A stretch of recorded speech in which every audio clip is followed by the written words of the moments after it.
এই ভিডিওতে একটা কেস স্টাডি দেখবেন যেখানে $1,13,100 রেভিনিউ বা সেলস আনা হয়েছে 26,967 মানে অলমোস্ট $27,000 খরচ করে। এই ক্যাম্পেনের রোয়াজ মানে রিটার্ন অফ অ্যাড স্পেন্ড আছে 4.19, বেশ ভালো ক্যাম্পেন। রোয়াজ হলো প্রতি $1 কত ডলার ইনকাম হয়েছে। সো প্রতি $1 খরচ করে $4.19 রেভিনিউ বা সেলস এসছে। ইনকাম তো না, রেভিনিউ বা সেলস। সো $100 খরচ করলে আসছে $419। এটা হলো রোয়াজ, রিটার্ন অন অ্যাড স্পেন্ড। এখন এই ক্যাম্পেন থেকে আপনি যে জিনিসটা নিতে পারবেন সেটা হলো কিভাবে ক্যাম্পেন টেস্ট করা হচ্ছে, স্কেল করা হচ্ছে, আর মাথায় কি চলছে এই স্ট্র্যাটেজিগুলা আপনি বুঝতে পারলে আপনি অ্যাটলিস্ট কনফিডেন্ট থাকতে পারেন যে এরকম ক্যাম্পেন রান করা যেতে পারে। সো এটা হলো শুধু ফেসবুকের পারফরমেন্স। এখন ওয়েবসাইটটা বেশ অপটিমাইজ করা ছিল আর কি, মানে ওয়েবসাইটের কনভার্সনটা বেশ ভালো ছিল, খুব সম্ভবত অত 2% বেশি, মানে 2 থেকে 4-এর মধ্যে ছিল, এক্সাক্ট নাম্বারটা মনে নাই আর কি। এই ক্যাম্পেনে দেখানো হবে না এক একটা জিনিস ডিটেলসে, কারণ এটা জাস্ট একটা স্ট্র্যাটেজি অথবা ওভারভিউ হবে বা একটা কেস স্টাডি হবে কিভাবে এই ক্যাম্পেনগুলো চালানো হয়েছে প্রফিটেবল ভাবে। অনেক কিছু আমি এই জায়গায় দেখাবো অ্যাড ম্যানেজারে, আর অনেক কিছু দেখাবো এই জায়গায়। এখানে দেখা যায় অ্যাড ম্যানেজার দেখা সিমিলার, কারণ এই যে ক্যাম্পেনটা দেখছেন টেস্ট ক্যাম্পেন, এর ভিতরে আছে অ্যাডসেট 1, অ্যাডসেট 2। সো এগুলা হলো ফর এক্সাম্পল এই যে ক্যাম্পেনটা, একটা ক্যাম্পেন আছে, এর ভিতরে বিভিন্ন অ্যাডসেট থাকতে পারে। সো এখানে ধরেন 16টা অ্যাডসেট আছে, আমি এক্সাম্পল হিসাবে লিখেছি এখানে অ্যাডসেট 1, অ্যাডসেট 2, অ্যাডসেট 3। আর এক একটা অ্যাডসেটের ভিতরে বেশ কয়েকটা ইমেজ বা ভিডিও আছে, আর হেডলাইন কপি আছে, এর ব্যাপারে সামনে বলছি আর কি। সো ক্যাম্পেনে হয়েছে কি, ক্যাম্পেন সেট আপ করা হয়েছে, কোল্ড ট্রাফিক দেওয়া হয়েছে, আর রিটার্গেটিং ক্যাম্পেন বানানো হয়েছে। রিটার্গেটিং ক্যাম্পেন সবসময় কাজ করে এমন কোনো গ্যারান্টি নাই। সো অনেক সময় কাজ করে, অনেক সময় কাজ করেনি। সো এই ক্ষেত্রে রিটার্গেটিং ক্যাম্পেন চালানো হয়েছে, তবে কিছুদিন পরে বন্ধ করে দেওয়া হয়েছে। এনিওয়ে, ক্যাম্পেন টাইপস ছিল সেলস ক্যাম্পেন, অবশ্যই সেলস ক্যাম্পেন, যেটা ই কমার্সের জন্য এগুলাই হওয়া উচিত, উইথ ফ্লেক্সিবল অ্যাডস। সো ফেসবুকের নতুন একটা অ্যাড টাইপ আছে যেটা হলো ফ্লেক্সিবল অ্যাড। এটা ট্রেডিশনাল অ্যাড না, যেখানে একটা ছবি অথবা একটা ভিডিও ব্যবহার করা যায়। এখানে আপনি একাধিক ছবি অথবা একাধিক ভিডিও একটা অ্যাড সেটের ভিতরে দিতে পারেন টেস্ট করার জন্য।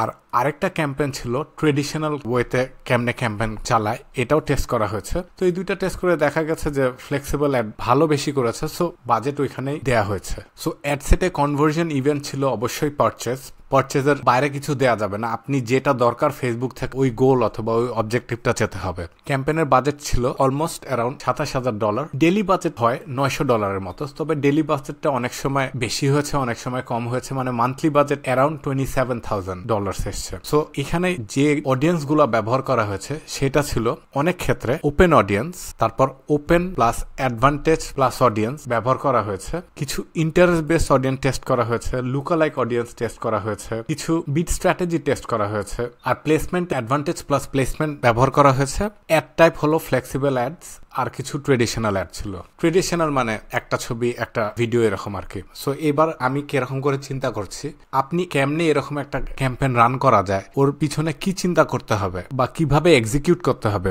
ওই ব্যাপারগুলো জানাচ্ছি আর কি। সো একটা ক্যাম্পেইনের ভিতরে অডিয়েন্স টেস্ট করব আর ক্রিয়েটিভ টেস্ট করব। সো ক্যাম্পেইন হয়েছে সেলস ক্যাম্পেইন অবশ্যই, তার ভিতরে ধরেন একাধিক অ্যাডসেট আছে। ধরেন এখানে আমি 9টা অ্যাডসেটের এক্সাম্পল দিচ্ছি, তবে অ্যাকচুয়াল ক্যাম্পেইনে আপনার 16টা অ্যাডসেট ছিল। অনেকগুলো অ্যাডসেট ভালো পারফর্ম করেনি একদম। সো অ্যাডসেটের ব্যাপারে আরো বলছি একটু পরে।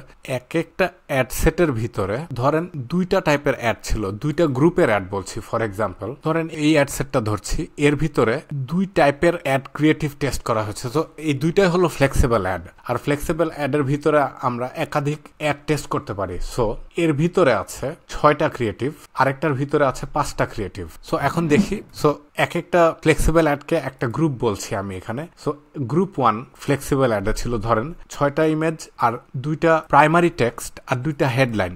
আর ইমেজগুলা কি ছিল, সেটা হলো একটা মেয়ে প্রোডাক্ট ধরে আছে ফর এক্সাম্পল, আরেকটা ছবি ছিল একটা ছেলের হাত প্রোডাক্ট ধরে আছে, আরেকটা ছিল একটা ছেলে যে স্যুট পরে আছে সে প্রোডাক্ট ধরে আছে, আরেকটা ছেলে স্যুট পরা লোক প্রোডাক্ট ধরে আছে আর কি।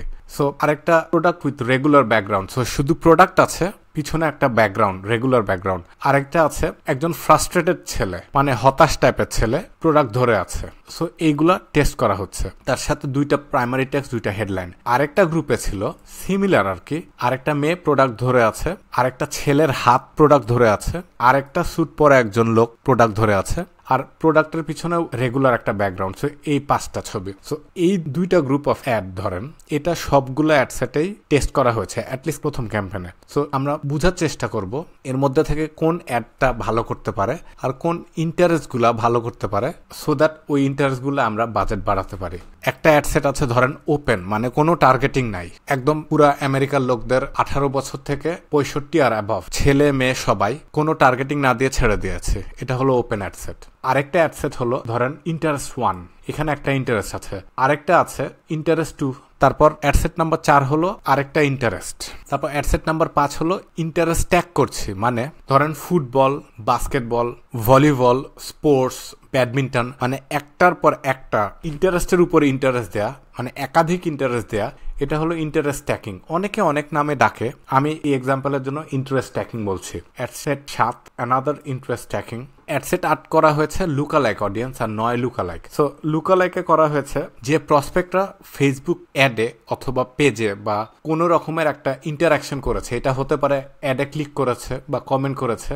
আর আরেকটা লুকালাইক আছে যেটা হলো যারা ওয়েবসাইটে এসছে, all website visitors in the last 30 days। So এই দুইটা মিলে একটা অ্যাডসেট বানানো হয়েছে। আরেকটা অডিয়েন্স আছে লুকালাইক, তবে এটা পারচেজ হতে পারে, অন্য কোনো কিছু হতে পারে। তবে আপনি যেটা বোঝার চেষ্টা করবেন সেটা হলো কি কি টেস্ট হচ্ছে এখানে। ওপেন অডিয়েন্স টেস্ট হচ্ছে 1, কিছু ইন্টারেস্ট টেস্ট হচ্ছে 2, কিছু ইন্টারেস্ট একত্রে মিলে টেস্ট হচ্ছে, মানে এই এক একটা ইন্টারেস্ট ট্যাকিং এ 7 নম্বর অ্যাডসেটে আছে একাধিক ইন্টারেস্ট, এখানে আছে হয়তো একটা ইন্টারেস্ট। সো এইভাবে টেস্ট করছে। আর দুইটা অ্যাডসেটে আছে ধরেন লুকালাইক, আর এইটা আমার মাথায় চলছে আর কি। আর প্রতিটা অ্যাডসেটে দুইটা গ্রুপ অফ অ্যাড আছে, এটা দেখা হচ্ছে। সো এখানে যদি ঢুকি আমরা একটা ক্যাম্পেনে, সো এই ক্যাম্পেনটা ক্রিয়েটিভ আর অডিয়েন্স টেস্ট করছে। এর ভিতরে একাধিক অ্যাডসেট আছে, এক একটা এক এক রকম। সো কিছু আছে ওপেন মানে কোনো টার্গেটিং নাই, কিছু আছে ইন্টারেস্ট ট্যাগ করা, মানে ফুটবল, বাস্কেটবল, ব্যাডমিন্টন, ভলিবল, মানে একটার পরে একটা ইন্টারেস্ট। আর কিছু জায়গায় আছে শুধু একটা ইন্টারেস্ট, আর কিছু জায়গায় আছে ধরেন লুকালাইক। সো এইভাবে টেস্ট করা হচ্ছে। আর এক একটা অ্যাডসেটের ভিতরে একাধিক অ্যাড গ্রুপ আছে বা ফ্লেক্সিবল অ্যাড আছে। সো এইটা একটা ক্যাম্পেন। আর আরেকটা ক্যাম্পেন, এই ক্যাম্পেনটা হলো অ্যাটেম্প টু স্কেল। আমি এইভাবে ডাকি যে অ্যাটেম্প টু স্কেল, মানে স্কেল করতে চাইলেই যে স্কেল করা যাবে এরকম কোনো গ্যারান্টি নাই। সো স্কেল তো করতে হবে প্রফিটেবলি, আর নয়তো শুধু শুধু পয়সা খরচ আর কি, মানে পয়সা নষ্ট আর কি। স্কেল যদি ঠিক মতন না করা হয়, কস্ট পার রেজাল্টের প্রাইস অনেক বেশি বেড়ে যায়। সো এর জন্য বলি অ্যাটেম্প টু স্কেল, কারণ অনেক সময় স্কেল করতে চেয়ে স্কেল করা যায় না, এই আর কি। সো এই ক্যাম্পেন 2তে আছে একটা স্কেলিং বা attempt to scale campaign. So এইখানে হয়েছে প্রথম ক্যাম্পেন থেকে যে অ্যাডসেট গুলা আর অ্যাড গুলা ভালো করেছিল সেগুলা এখানে এনে বাজেট বাড়ানোর অ্যাটেম্প, ব্যাপার এইটাই। তো যে অ্যাডগুলা আগে ছিল একই অ্যাড স্কেলিং ক্যাম্পেনও আছে, শুধু অ্যাডসেট অনেকটা কমে গেছে, শুধু ভালো ভালো অ্যাডসেট গুলো আছে। এটা হলো অ্যাটেম্প টু স্কেল। সো এখানে দেখা যাক অ্যাটেম্প টু স্কেল ক্যাম্পেনটা কোথায়। এই যে attempt to scale. So attempt to স্কেলে অ্যাডসেট কমে গেছে, এক একটা অ্যাডসেটে দুইটা গ্রুপ অফ অ্যাড আছে আর কি। এই অবস্থা, বেশি দিন স্কেল করা যায়নি কারণ স্কেল নিচ্ছিল না, এই একটা প্রবলেম, স্কেল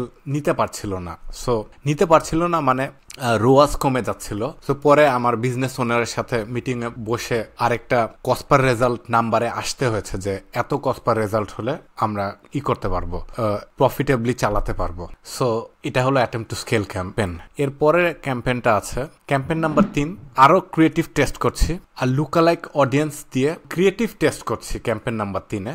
আর একটা লুকালাইক যেটা হাই কনভার্টিং একটা অ্যাডসেট, ওর ভিতরে ক্রিয়েটিভ টেস্ট করছে। সো এইখানে এই ক্যাম্পেন, সো এইটা একটা হাই কনভার্টিং অ্যাডসেট, এই অ্যাডসেটটা কাজ করে। এর ভিতরে নতুন নতুন ক্রিয়েটিভ দিয়ে টেস্ট করা হচ্ছে কি ক্রিয়েটিভ হাই কনভার্টিং হয়, কারণ ফেসবুকে হাইয়েস্ট ফ্যাক্টর অফ কোন জিনিসটা কনভার্জন আনে, নাম্বার 1 ক্রিয়েটিভ অথবা ভিডিও, এটা হলো সবচেয়ে ইম্পর্টেন্ট। হ্যাঁ, অন্যান্য অনেক জিনিস important, audience important, ad copy important, Facebook pixel বসানো important, campaign setting important, placement important, বয়স, demographic, everything, conversion event, everything is important. But highest factor যেটা কাজ করবে কি করবে না আপনার ফেসবুক অ্যাড, সেটা হলো আপনার ছবি অথবা ভিডিও, যেটা মানুষ দেখে। সো আমি অনেক ক্রিয়েটিভ টেস্ট করি। সো এখানে আমরা একটা অডিয়েন্স, যে অডিয়েন্সটা অলরেডি কাজ করছে, ওই অডিয়েন্সে আমরা নতুন ক্রিয়েটিভ টেস্ট করছি। আর তারপর আরেকটা ক্যাম্পেন আছে যেটা হলো স্কেলিং। সো একটা ক্যাম্পেন আছে যেটা এখানে শুধু স্কেল করা হয়েছে।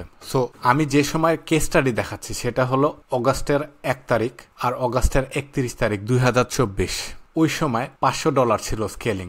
এটা 2025 মানে এখন চলছে 2025-এর ফেব্রুয়ারি মাস, 2025-এর জানুয়ারি মাস পর্যন্ত এই অ্যাডসেটে স্কেল করা হয়েছে $2500। এটা হলো এই বছরের আগের মাসে। তবে যেই সময় এই কেস স্টাডিটা ছিল ওই সময় এটা $500 ছিল। ওই সময়ের রেজাল্টটা আর কি এইটা। সো এই হয়েছে ক্যাম্পেনের স্ট্রাকচার অথবা ক্যাম্পেনের স্ট্র্যাটেজি, কিভাবে ক্যাম্পেন রান করা হয়েছে আর কি। এখানে রিটার্গেটিং ক্যাম্পেন আমি দেখাইনি, এই যে আরটি রিটার্গেটিং ক্যাম্পেন বন্ধ করা, মানে রিটার্গেটিং ক্যাম্পেন চালানো হয়েছিল, তবে রিটার্গেটিং ক্যাম্পেনটা বেশি ভালো পারফর্ম করেনি আর কি, এর জন্য বন্ধ করে দেওয়া হয়েছে আর কি। এখন আমি যদি হতাম, আমি আরো কি করে বেটার করতে পারতাম এই ক্যাম্পেনটা, আমি যদি ভাবি, আমার মনে হয় এই ক্যাম্পেনগুলায় আমাকে আরো ধৈর্য ধরে আরো সময় নিয়ে টেস্ট করতে হতো।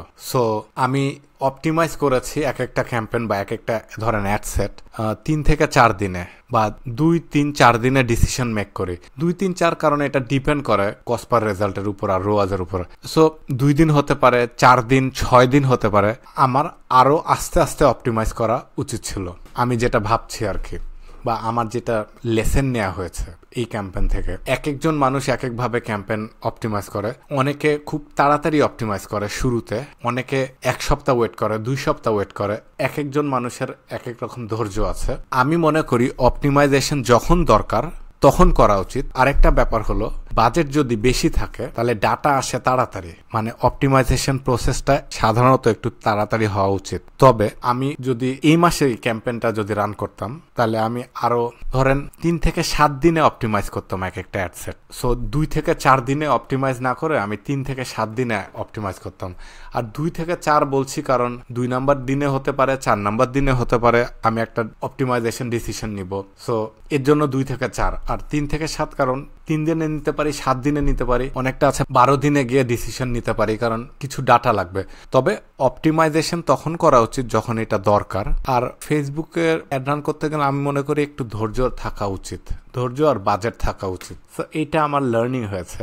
আর আমরা এখানে যথেষ্ট ছবি ব্যবহার করেছি, যথেষ্ট ছবি টেস্ট করা হয়েছে। সো আমার লার্নিং অন্যান্য ক্যাম্পেনে থাকে, আমি হয়তো আর একটু বেশি টেস্ট করতে পারতাম। এই ক্যাম্পেনে হয়েছে আমি আর একটু ধৈর্য সহকারে ক্যাম্পেনটা যদি চালাতাম, হয়তো রেজাল্ট আর একটু বেশি আসতো। এখন এই প্রোডাক্টের ব্রেক ইভেন রোয়াজ হলো 1.5 অথবা 2, আমি জাস্ট ভুলে গেছি আর কি।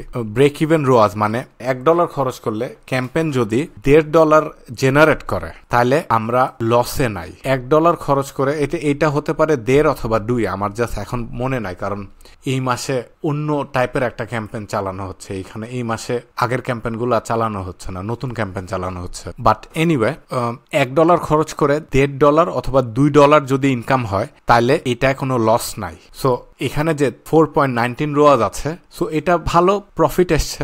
আরো ভালো হলে হয়তো অবশ্যই ভালো হতো, তবে এটা 1.5 থেকে 2 হলে আমরা সেফ আছি, মানে লস হচ্ছে না, লাভ হচ্ছে না, তবে লস হচ্ছে না। সো এই অবস্থা আর কি।